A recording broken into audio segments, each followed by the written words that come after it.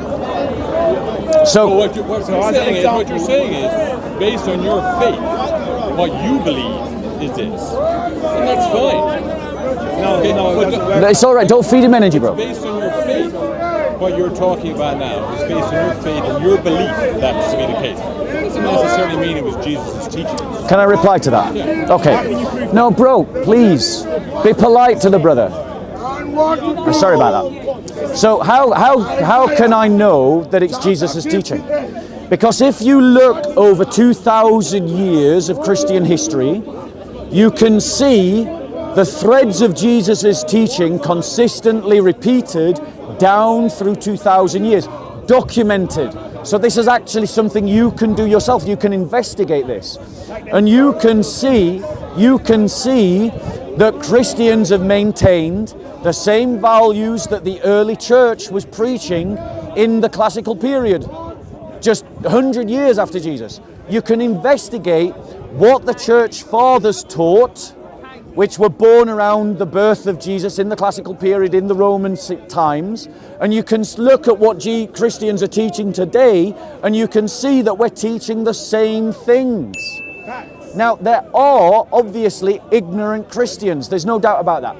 There are obviously bad Christians, there's no doubt about that. No, there are. No, show me. You just lied. Show me where Jesus said there's no such thing. Everything you're based on is on a edited document. Sir, I'm sorry. It was written in Aramaic. Sir, into Hebrew. Sorry, sir. Translated then into the King's English. I was polite enough to answer a number of your questions. You're not letting me finish mine. No, 1 second. You're not letting me Sir, finish mine. I answered a number of your questions very politely. You asked me, And I asked you, you said Jesus taught that there's no such thing as a bad person. Right, so show me in Jesus' teaching. Let me get my Bible, show me where Jesus taught that. That's the biggest bold-faced lie. Bro, just leave the guy alone. You're not helping right now. God, show me. You just made a statement. Right, I'm going to get it out. Yeah. Show me where Jesus taught that there's no such thing as a bad person. Okay, where should I go? Okay, so that is a beautiful book. It wasn't written by Jesus. It was written by man. That's not answering the question. Yes, it is. You're saying, show me where Jesus said it. You're referring to a book. No. That was edited You by man. made a factual statement. You said, answer the question.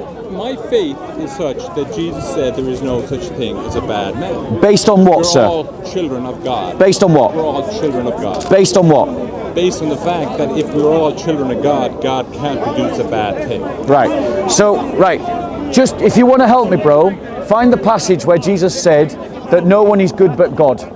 If you want to help, find that passage. Yeah, can you find that passage? Yeah. I'm just finding a reference. I'm just finding the reference.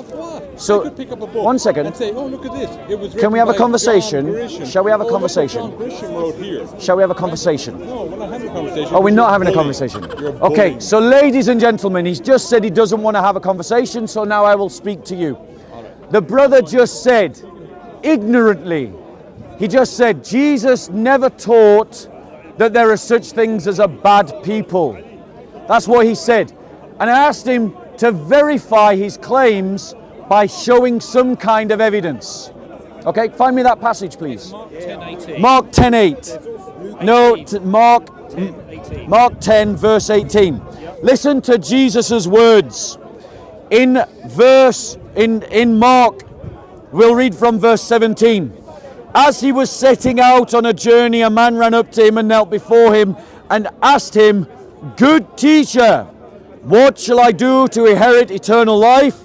And Jesus said to him, "Why do you call me good?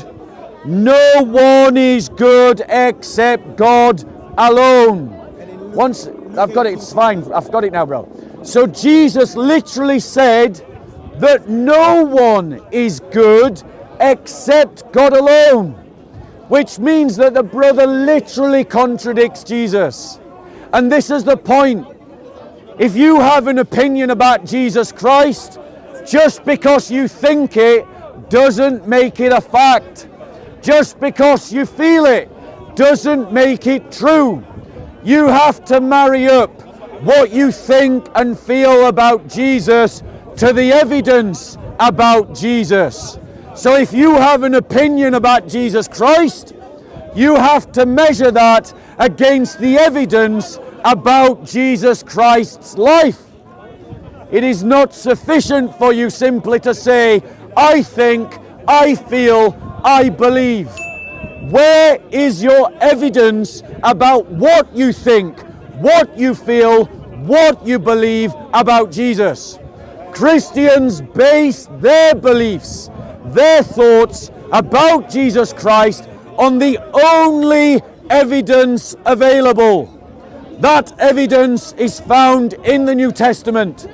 It was written before 90 AD by people who actually knew who Jesus Christ was, which means that they're in a better position to tell you who Jesus Christ is than you are to tell yourself.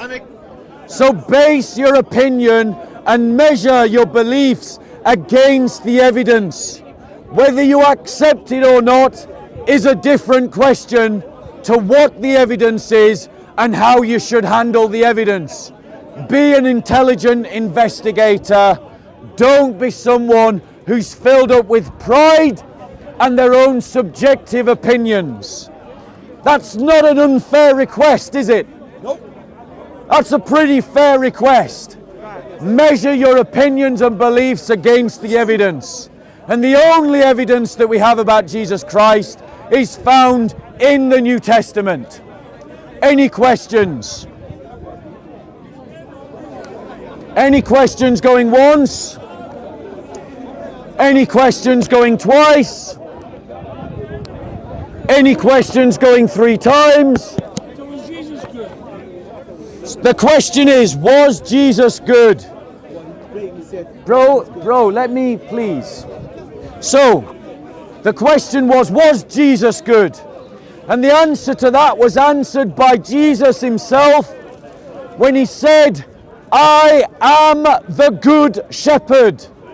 So when Jesus said that there is no one who is good but God alone, and then said, I am the good shepherd, not only was he calling himself good, but he was calling himself God. Perfect. I hope that answers your question. That opens up a whole new Any other questions? anybody that goes against the Trinitarian right there. Because it's debate. Any other questions going once? Any challenges against the Trinitarians going once? Going twice? Any questions? No? Any Trinitarians? Go on, bro. Being a good shepherd means that he was good at his job. So what does it mean? Good bus driver. Like, he's a good Let me answer that question. What did it mean that Jesus was a good shepherd? Ladies and gentlemen, I say without any shame at all, you're all sheep and you all follow a shepherd. That shepherd might be the media, that shepherd might be the government, that shepherd might be the laws of the land, that shepherd might be your favourite celebrity or your favourite political, philosophical or religious ideology. But I promise you, you are a sheep and you are following a shepherd. But Jesus said, I am the good shepherd. Jesus said that he is the one that should be the one to shepherd your thinking. That he is the one who should be the one to shepherd your emotions, your sentiments, your reactions, your beliefs, your prejudices, your values, your ethics, your politics, your taste in art, your taste in culture, your social norms, your economic practices should be based upon discipleship to Jesus Christ. Why? Because by following Jesus Christ, you guide yourself to the good, because he is the good shepherd. Amen. You lead yourself away from spirits and emotions of revenge and lust and greed and envy and pride. You lead yourself away from ideas of gluttony You lead yourselves towards faith and hope and charity and justice and courage and faithfulness and kindness and gentleness and self-control. This is the difference that our Lord makes in following him. The world teaches you to be vain and to think of yourself as the center of the world. That's right. Christ said to prefer your neighbor to yourself and to treat your neighbor as you would wish to be treated. Christ said to love your neighbor as you love yourself. That implies that you do love yourself, Keep going. that you do take care of yourself. But the good that you want for yourself is the good that you fight for your neighbor. The virtue signaling hypocrites of modern progressive society want to teach you that whatever you will, whatever you think, whatever you desire, you should do. That's wrong. And that even if in trampling under the people under your feet, you can pursue it. Don't believe me. Think I am lying. Explain to me cancel culture. Explain to me critical race theory and the villainization of white people just because they're white. Explain to me why we live in a culture that villainizes Christians and derides their faith and turns a blind eye to their persecution across the Islamic world. Why? Because the liberal progressives do not desire truth. What they desire is power. That is what they care about. And so they are more interested in dominating your life and encouraging you to envy, as the communists and the socialists do, the rich. They encourage you to be greedy and prideful, Capitalism. as the capitalists do. They encourage you to be self-centered, as the liberal individualists do. But Jesus Christ calls you to a new community, a new humanity, the church, his body, those disciples who wish to lay down their lives as living sacrifices to him. That is what it means to be a good shepherd. Have no doubt you are a sheep and you are following a shepherd. The question should be, are you following the best shepherd? Many people will say openly, Jesus Christ was a great teacher. That's a common perception and opinion in the world. Well, I simply say to you, if you believe that, then make him your teacher. Include his teachings in your life. Take seriously his statements about who he is, who you are, who God is, and how you should live. Any other questions? You said about power, the government and everybody, they just want power. What do Christians do when we get power? Great. So Jesus once said that he who is greatest in the kingdom of God Become your servant. is the servant of all.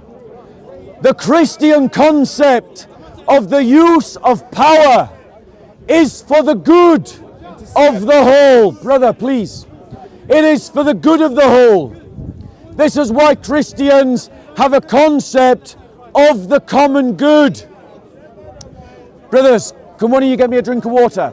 So, we have this concept of the common good, and we use power to serve other people, to empower their life, to set their life upon a just cause in a just context. The Bible teaches that even the foreigner should be tread like the native born. That's in the Old Testament. Contrast this to the nationalist or the communist or the Islamist who uses political power to denigrate and subjugate and subvert the groups that they hate. The communist denigrates the rich. The nationalist, ethno-nationalist, denigrates those of another race or ethnicity. The Islamist denigrates the Christian and the Jew.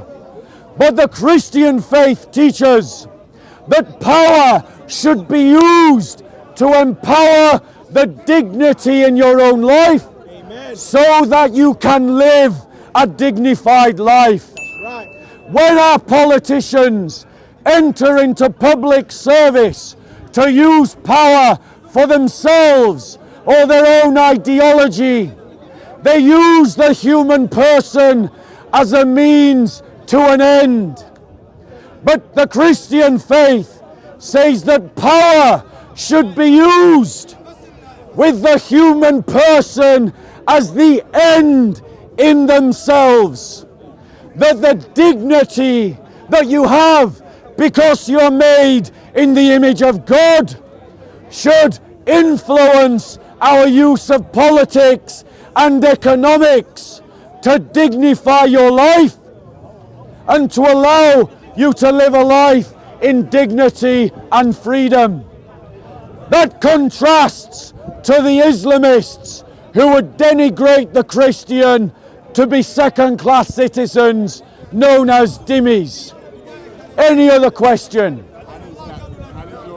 How does your concept of Christianity explain the Christian Crusades and the experience that people had under the authority of Rome and the British, Spanish, and the British and the Spanish Empire with regards to the destruction and genocide perpetrated against masses in South, in the Africas, in the Southern Americas, and anywhere else they found people who were not of Christian faith? Okay, so brother, you've asked a question with many examples in.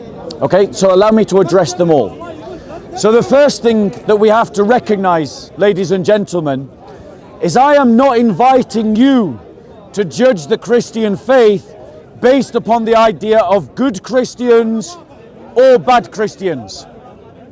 Every generation of Christians should be judged about how close or far away they fell from Jesus' teaching.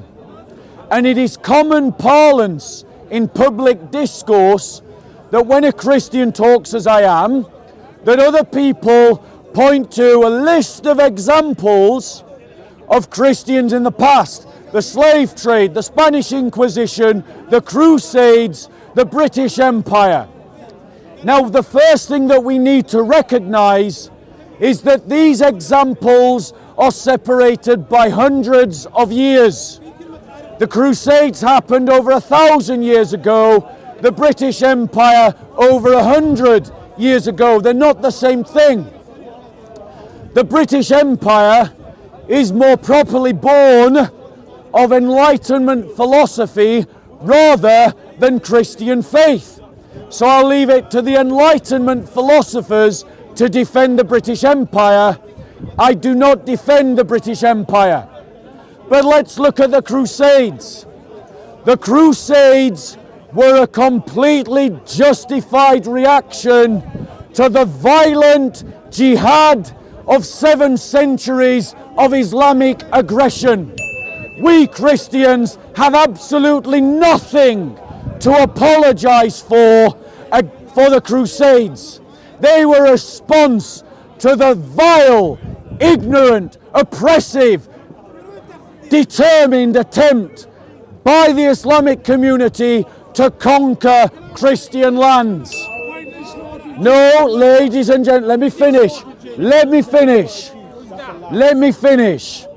I know that these ideas trigger people's emotions. But the reason why they trigger your emotions is because your sentiments and emotions have been shepherded by the liberal state. And I am saying, free yourself from the lies of the liberal propaganda machine and disciple yourself under Jesus Christ. He also raised the example of the Spanish Empire. There's absolute truth to the fact that that was an empire inspired by Christian faith. So I can't dismiss it in the same way I do the British Empire. But what I will say is that where those Spanish colonialists fell short of the teachings of Jesus, I stand with you in condemning them. But the full story of the Spanish Empire is not told to you by the liberal progressive propaganda machine. There were Christian, Franciscan and Dominican priests who argued to the Pope and the King of Spain and the King of Portugal in defense of the native tribes of Latin America. They condemned the slave trade being practiced by the Spanish. And for a very brief moment in time, they won their argument. And this is how they argued. They said that the natives were now Christians and that their kingdoms should be respected like any kingdom in Europe. Just listen to what you heard there.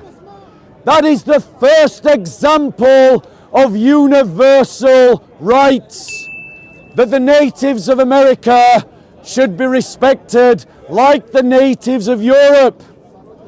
But the settlers and the colonialists got round this by saying, fine, but when the kingdoms of Europe fight, they can fight, so we'll fight them in the same way.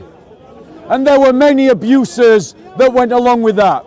So my point to you, sir, is that the examples that you gave are complicated, and I would ask you to judge them in the same way that I do.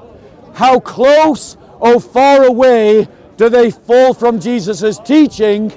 And I'm not inviting you to follow a church, I'm inviting you to follow Jesus. Any other questions? Go on, bro. I can't shout, bro. I can't hear you.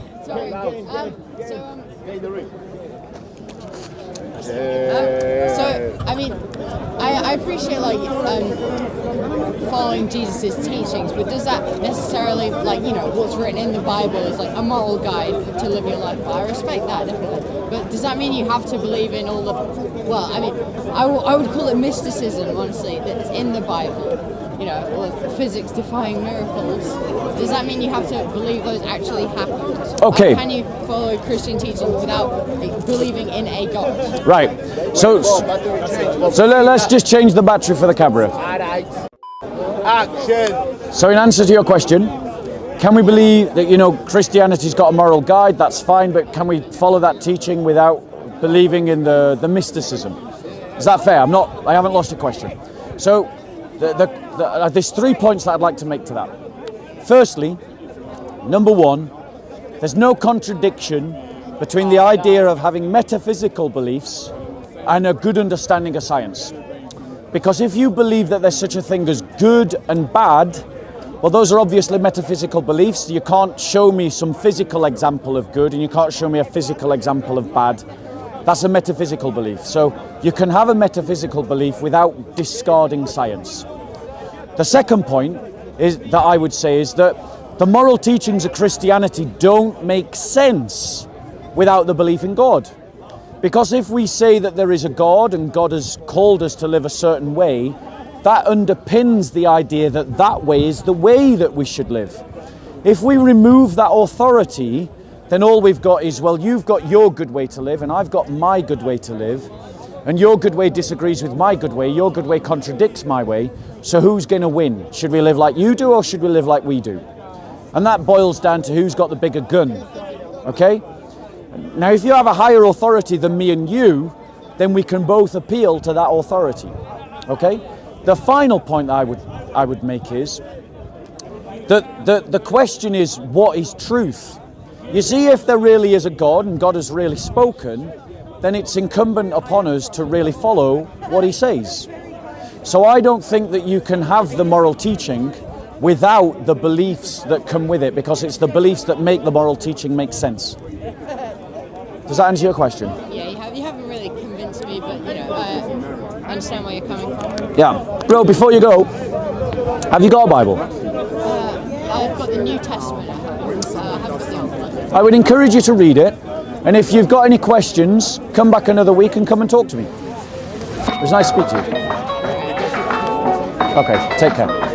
All right, and on that, guys, I'm done. I'm going to go and get a tea break. God bless.